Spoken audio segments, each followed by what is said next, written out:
এখন আমি খিচুড়ি ডালটা বসিয়ে দিয়েছি, নুন দিয়ে ডালটা সেদ্ধ হবে হাফ, তারপরে চাল দেবো এর মধ্যে। আর এদিকে পায়েসের চাল দিই, চালটা না ফুটলে পরে আমি চিনিটা দিতে পারবো না, চালটা সেদ্ধ হবে তারপরে গিয়ে। চালটা এখনও মাইচ আছে, তো কাজু দেওয়া হয়ে গেছে অলরেডি। তো এর মধ্যে পড়বে হচ্ছে বাতাসা, আর আমার কাছে তো নেই, কী বলে ওটা কী বলে, এলাচ। হ্যাঁ, এলাচ নেই।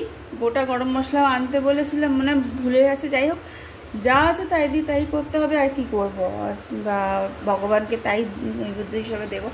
যাই হোক, এখন এই ভোগটা শেষ হলে তাড়াতাড়ি করে 1টার ভেতরে দিতে হবে। 1টা বাজতে আর কতক্ষণ, তাই না? ভাজাভুজি আছে। একবার দেখিয়ে দিচ্ছি আমার ঠাকুর ঘরে গণেশের এই যে মূর্তি, দেখো গণেশের পুজো দেওয়া হয়ে গেছে। এবার আমি ভোগ নিবেদন করব, তো ভোগের আয়োজন করছি। তো ভোগটা নিবেদন করবো, ভোগের আয়োজনটা করছি। সব ঠাকুরদের নিয়ে পুজো দেওয়া হয়ে গেছে, সব আরতি ফারতি করেই দেখো। তো এখন এবার ভোগ নিবেদন করে একবার শুধু আরতি করবো, ব্যাস। সব যাই বাইরে, দাদা সবজি করছে। কি বলছো ঠাকুরের ওইটা রেখে দাও, ওটা নাহলে।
কথায় আছে যে সব দেবতার আগেই গণেশের পুজো হয়।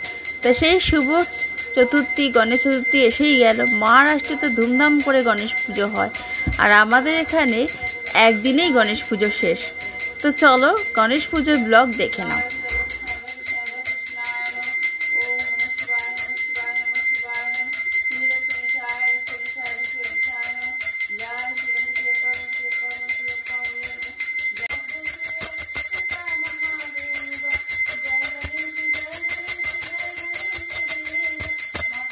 গণপতি বাপ্পা মৌরিয়া, উচ্চে বলো মৌরিয়া, গণপতি বাপ্পা মৌরিয়া। তো গণপতি বাপ্পা মৌরিয়াকে সসম্মানে শ্রদ্ধা জানিয়ে আমরা আমাদের পুজো শেষ করব।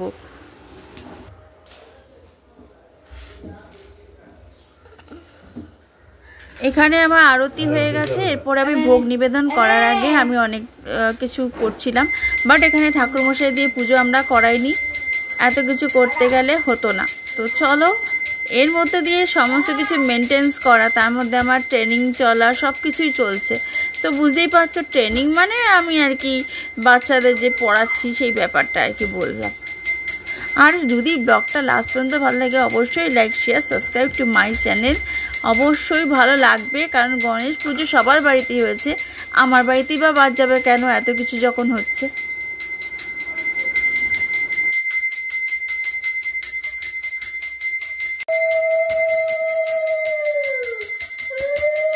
ওহো সরি, গণপতি বাপ্পা মরিয়া, উঠছে বলে মরিয়া নয়, গণপতি বাপ্পা মরিয়া, মঙ্গল মূর্তি মরিয়া, গণপতি বাপ্পা মরিয়া, মঙ্গল মূর্তি মরিয়া, गणपति बाप्पा मोरिया, मंगल मूर्ति मोरिया।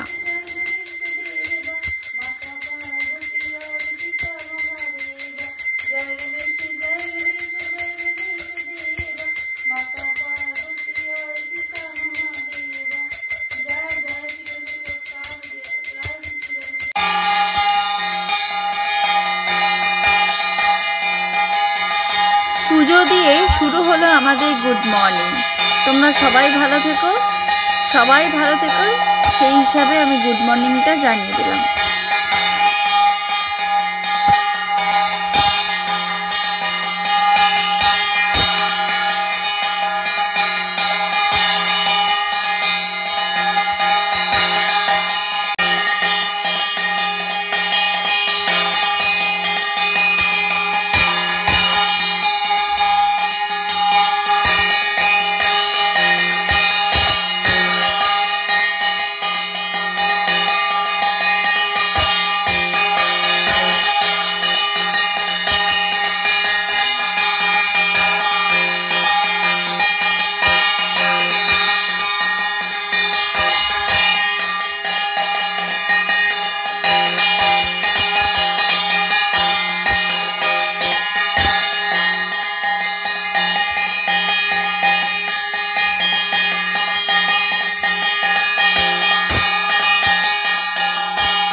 একবার দেখিয়ে দিচ্ছি আমার ঠাকুর ঘরে গণেশের এই যে মূর্তি, দেখো গণেশের পুজো দেওয়া হয়ে গেছে।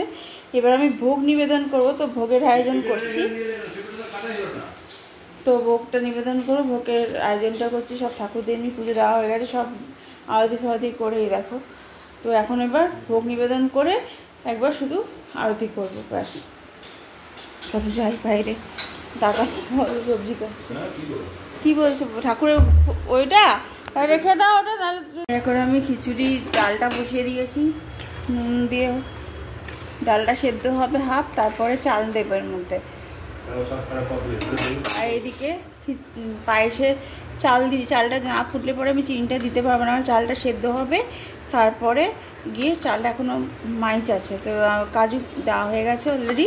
তো এর মধ্যে পড়বে হচ্ছে বাতাসা, আর আমার কাছে তো নেই, কী বলে ওটা কী বলে, এলাচ। হ্যাঁ, তো এলাচ নেই। গোটা গরম মশলাও আনতে বলেছিলাম, মানে ভুলে গেছে। যাই হোক, যা আছে তাই করতে হবে, আর কি করব, আর ভগবানকে তাই নৈবেদ্য হিসাবে দেবো। যাই হোক, এখন এই ভোগটা শেষ হলে তাড়াতাড়ি করে 1টার ভেতরে দিতে হবে। 1টা বাজতে আর কতক্ষণ, তাই না? ভাজাভুজি আছে। এই যে দেখো গণপতি বাপ্পা পুরো 1টা বেজে গেছে, মানে 1টা 10-15। এই যে খিচুড়ি, লাবড়া, 3 রকম ভাজা, চাটনি, পায়েস সব করেছি। করে গণপতি বাপ্পাকে ভোগ নিবেদন করব, এখন পুজো করব, আরতি করব। তারপরে মন্ত্র তো আমি জানি না, যেটুকু জানি সেটুকু দিয়ে আর কি পুজো টুজো করে তারপর আমি এখনকার মতন মানে সব কিছু সম্পন্ন করব। তারপর বিকেলে আবার হবে গণপতি বাপ্পার কাছে আমরা নিবেদন করব হচ্ছে লুচি, আলুর দম, আর যদি পারি সুজি করতে তো করে দেব।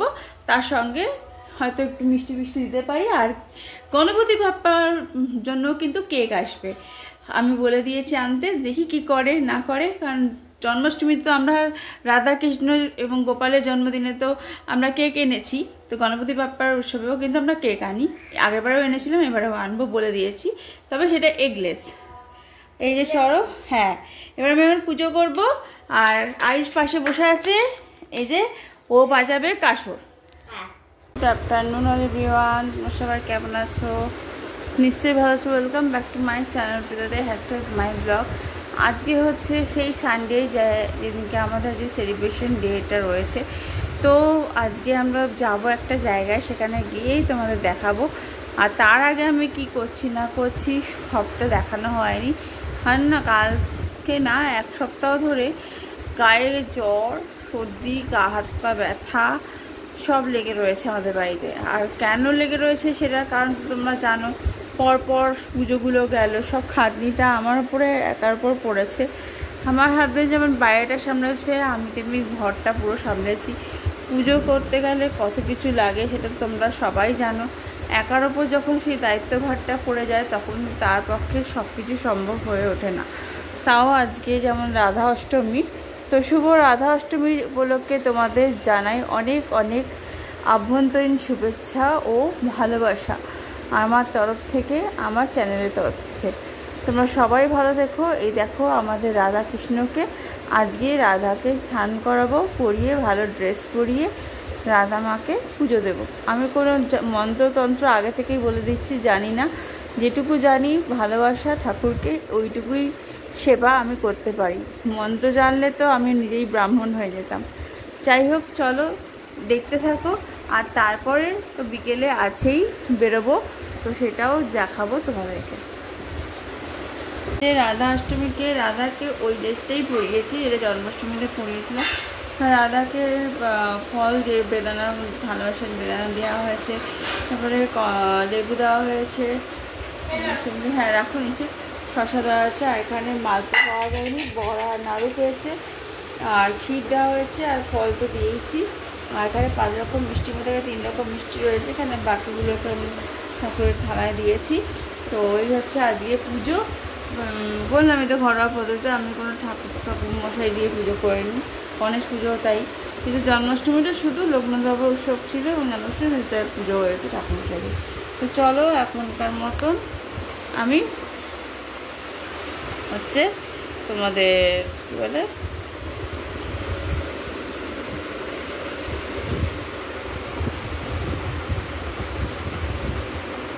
এখন তোমাদের মতন রাখছি। তারপরে আমরা একটু খেয়ে দিয়ে একটু বিশ্রাম নেবো, তারপর তৈরি হয়।